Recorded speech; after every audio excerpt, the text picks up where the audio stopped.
abandonada en el altar, obligada a casarse con un desconocido y envuelta en una guerra de herencias, mentiras y secretos prohibidos.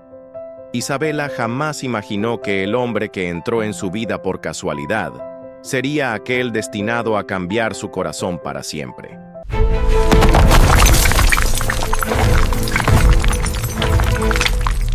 La iglesia del Sagrado Corazón parecía sacada de una revista de lujo. Velas centelleantes, flores blancas alineadas con perfección y el dulce aroma de las orquídeas mezclado con el incienso. Cada detalle había sido pensado para impresionar, desde el coro que esperaba afinado hasta el brillo discreto de los candelabros de plata heredados de la familia Monteiro. Isabela, impecable en encaje francés y velo largo, parecía un retrato de riqueza y destino. Sus ojos, ligeramente humedecidos por la emoción, buscaban la puerta principal, imaginando a cada instante la figura de Cayo Morete, el novio perfecto, apareciendo para cumplir lo que todos creían que sería la boda del siglo. Pero Cayo no aparecía. El padre carraspeaba nervioso, acomodando las páginas del misal. Las damitas intercambiaban miradas angustiadas, sin comprender el peso de aquel silencio que crecía como una sombra. El murmullo de los invitados ya no era discreto, sonaba como un enjambre que se esparcía por los bancos de madera pulida. Al fondo de la nave, una tía maliciosa y su primo sonreían, ya anticipando el desastre. Para ella, nada era más sabroso que el perfume de una tragedia ajena. Y entonces, el silencio se transformó en una tensión palpable. El tic-tac del reloj de la sacristía parecía retumbar en la cabeza de Isabela. Cada segundo de la ausencia de Cayo ardía más que el perfume empalagoso de las flores que la sofocaban. Respiró hondo, intentando mantener la postura de heredera, pero el corazón le latía en un compás de miedo. ¿Qué pasaría si él no llegaba? ¿Qué dirían los periódicos? ¿Qué pensaría su abuela, la implacable doña Elena? Fue en ese instante que la puerta lateral se abrió. El sacristán, con pasos inseguros, atravesó el pasillo central. Sus manos temblaban al sostener un pequeño papel arrugado. La iglesia entera seguía su caminar con ojos clavados en él. Se detuvo frente a la novia, extendió el billete y bajó la cabeza como quien entrega una sentencia. Isabela sintió que el suelo se abría bajo sus pies. Con dedos temblorosos, desplegó el papel ante la mirada atenta de cientos de invitados. Las palabras, escritas a toda prisa, eran como puñales. Olvídame, no quiero volver a verte nunca más. El mundo se detuvo. El papel temblaba en las manos de Isabela, mientras el murmullo de los invitados se transformaba en un zumbido asfixiante. El coro bajó los ojos, las damitas mordieron sus labios, y el padre cerró discretamente el libro en señal de luto. El vestido, antes ligero como un sueño, pesaba toneladas. El velo, antes símbolo de pureza, ahora parecía una prisión, y cada mirada fija sobre ella era un cuchillo clavado en su dignidad. Isabela respiró hondo, pero el aire parecía faltarle. Sus piernas flaquearon y por un breve instante temió desmayarse delante de todos.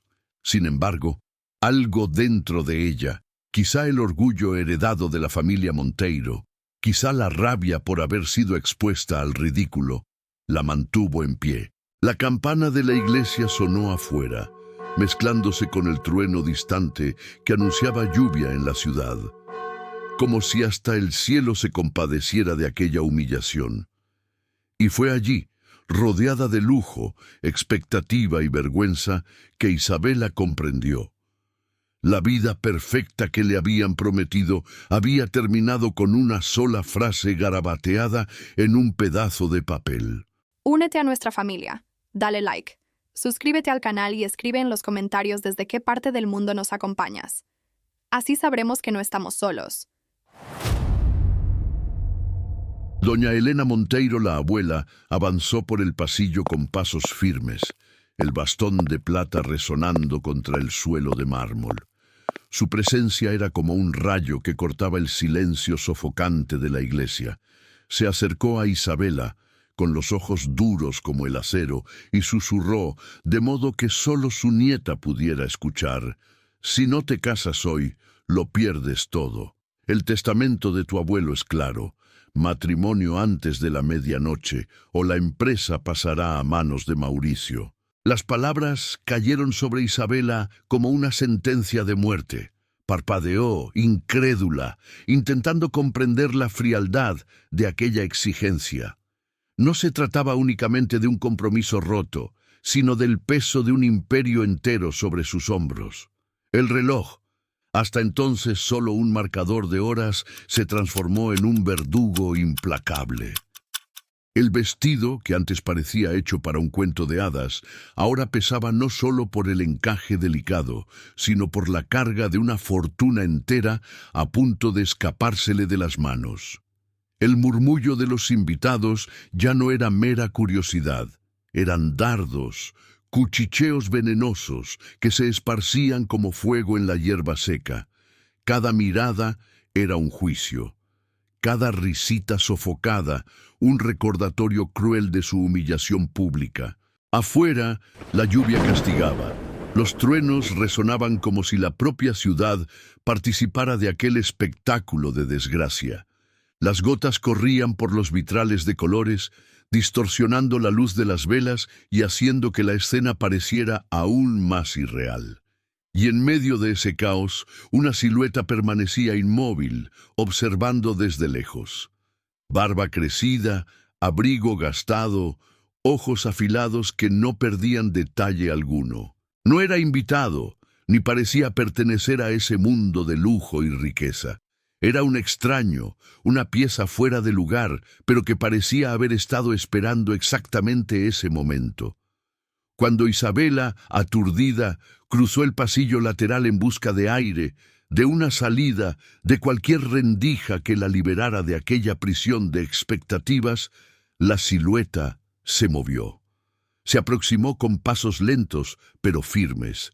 Ella sintió su mirada antes incluso de oír su voz. Una mirada sin compasión, pero con firmeza. Una mirada que parecía saber más de lo que mostraba. Y entonces, con voz grave y contenida, dijo: «Puedo resolver tu problema». La frase sonó absurda, fuera de lugar, casi como una provocación.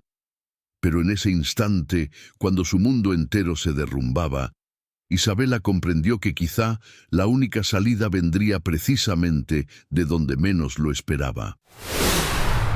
Gabriel Ferraz, un hombre de apariencia sencilla, con ropa gastada y un semblante que podría pasar desapercibido entre la multitud.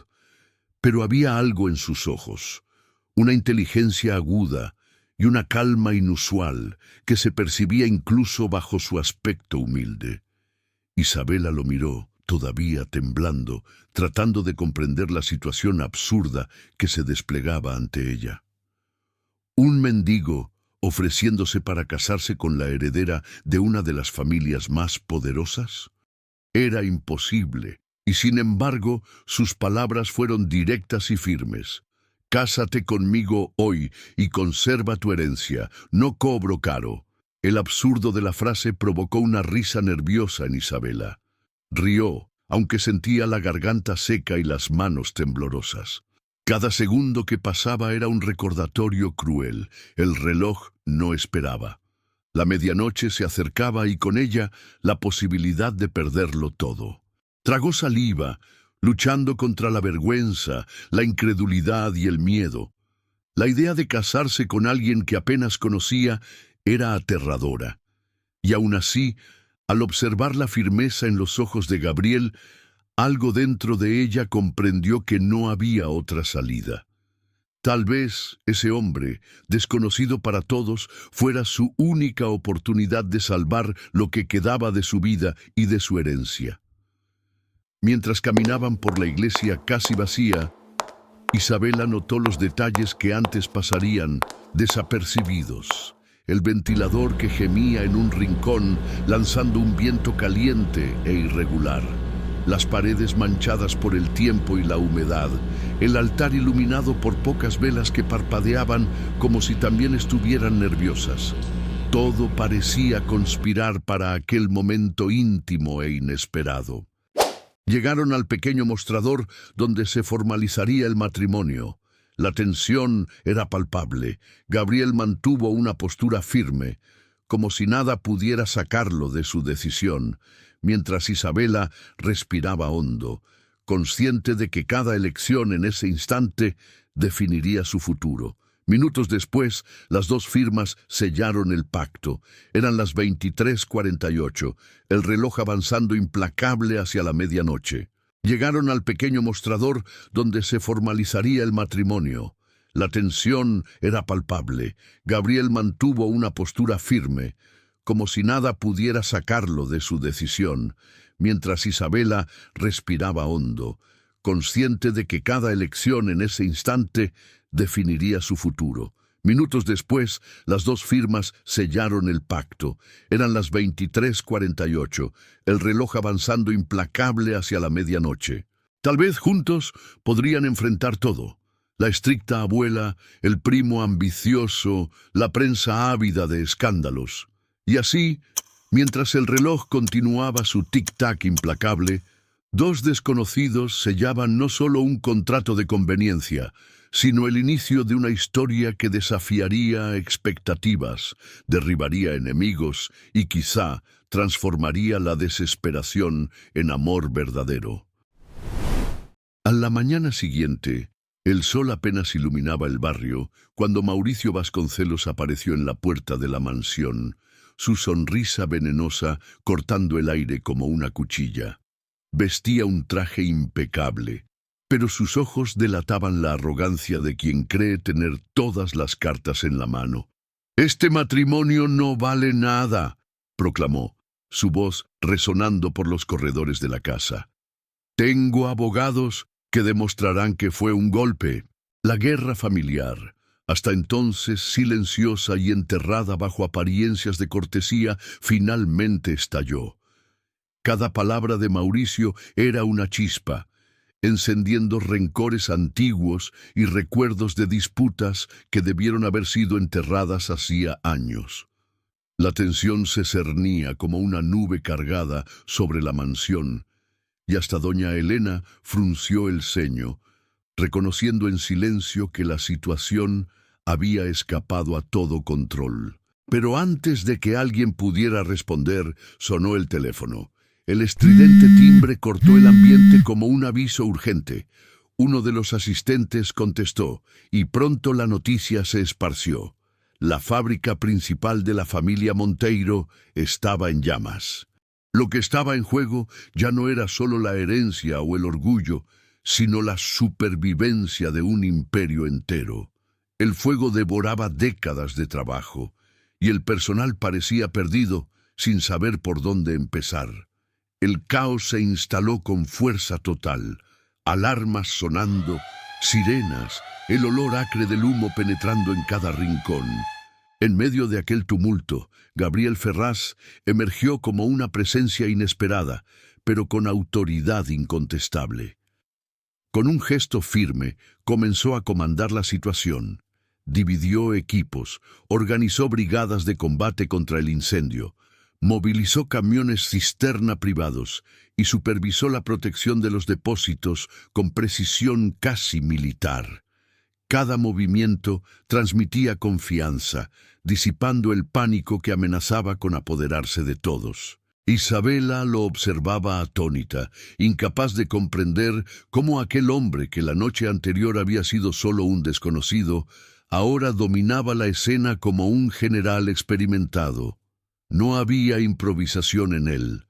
Cada decisión parecía planeada, cada acción medida y certera. Por primera vez sintió que la presencia de Gabriel no era coincidencia, sino quizá la clave para salvar todo lo que le era querido. Cuando finalmente se logró controlar el incendio y el humo se disipó lentamente el escenario parecía otro: destrucción contenida, pero supervivencia asegurada. Al día siguiente, Gabriel apareció nuevamente ante Isabela, pero transformado. La barba había desaparecido, el cabello cuidadosamente arreglado y vestía una camisa impecable, revelando a un hombre completamente distinto del mendigo que ella había conocido. «Es hora de que sepas con quién te casaste», dijo, con una media sonrisa que mezclaba firmeza y misterio. «Soy Gabriel Ferraz Mendonça, heredero de la fallida Mendonça Textil, rival histórica de tu familia». Isabela parpadeó, incrédula, intentando procesar las palabras que parecían imposibles. Gabriel continuó. Sabía todo: el sabotaje, los incendios, las fraudes. Y ahora, juntos, podemos salvar no solo tu herencia, sino también a ambas familias. Ella tragó saliva, sintiendo el peso de la revelación. El hombre que había pensado que era solo un desconocido, ahora no solo era parte de su salvación, era la pieza clave que uniría fuerzas, enfrentaría enemigos y reconstruiría el imperio amenazado. Por primera vez, Isabela comprendió que nada en su vida había seguido el camino que imaginaba, pero que tal vez aquel matrimonio inesperado no era solo suerte, era destino. Al día siguiente, las calles y las redes sociales vibraban con la noticia. Los titulares gritaban en mayúsculas, anunciando la caída de Mauricio Vasconcelos. Primo de la heredera es arrestado por delitos contra la familia Monteiro. El hombre que antes caminaba altivo por los pasillos, lleno de arrogancia y desdén, ahora era humillado ante las cámaras, esposado, rodeado de periodistas y policías. Cada clic, cada destello de cámara parecía martillar su derrota. El orgullo de Mauricio se transformaba en vergüenza pública, y toda la ostentación que había cultivado durante años se derrumbaba en segundos. Dentro de la mansión, la atmósfera era distinta. Alivio y vergüenza se mezclaban en los pasillos silenciosos. Algunos empleados sonreían discretamente, mientras otros intercambiaban miradas de incredulidad. Doña Elena, impasible como siempre, solo comentó, con su voz calmada y cortante: «Antes la verdad sucia que la mentira perfumada». Isabela, al lado de Gabriel, sintió una mezcla de cansancio y ligereza. La guerra finalmente estaba ganada. Pero la sensación de victoria venía acompañada de la conciencia de que la reconstrucción apenas comenzaba. Restaurar la fábrica, recuperar la reputación de la familia y fortalecer el imperio que casi se perdió requeriría coraje, determinación y paciencia. Y, al mirar a Gabriel, comprendió que no estaría sola en esa travesía. Pasaron meses. La fábrica, que antes estaba marcada por el humo y la destrucción, renacía bajo el mando firme y decidido de Isabela y Gabriel. Cada máquina encendida, cada empleado regresando, cada detalle reconstruido simbolizaba no solo la recuperación de un imperio, sino también la fuerza de una alianza que había nacido en el momento más inesperado. El matrimonio, que comenzó como un acto de desesperación, se transformó en algo real, un pacto construido con respeto, complicidad y amor. La relación, que se había iniciado con miedo y necesidad, ahora florecía con confianza y deseo mutuo. En una noche silenciosa, mientras la luna reflejaba su luz plateada sobre el balcón de la mansión, Gabriel se acercó a Isabela. La brisa suave traía el perfume de las flores recién plantadas en el jardín, y el mundo parecía suspendido en ese instante. Con una sonrisa suave, le preguntó: ¿Quieres anular nuestro matrimonio? Isabela sonrió de vuelta, con serenidad y firmeza. Libre, ya lo soy, pero aquí es donde quiero quedarme. Bajo la misma luna que antes había sido testigo de ruinas y desesperación, sellaron el primer beso sin prisa, sin urgencia, solo con amor. Un beso que simbolizaba no solo pasión, sino también la fuerza de haber superado adversidades, reconstruido sueños y encontrado el uno al otro. La noche se extendía silenciosa, y en el corazón de ambos el futuro parecía prometedor. El amor verdadero había encontrado finalmente su camino, entre ruinas, desafíos y la certeza de que, juntos, podrían enfrentar cualquier cosa. ¿Te gustó esta historia? Entonces, suscríbete al canal, dale like a este video y comparte tu historia también en los comentarios. Nos encantará conocerla.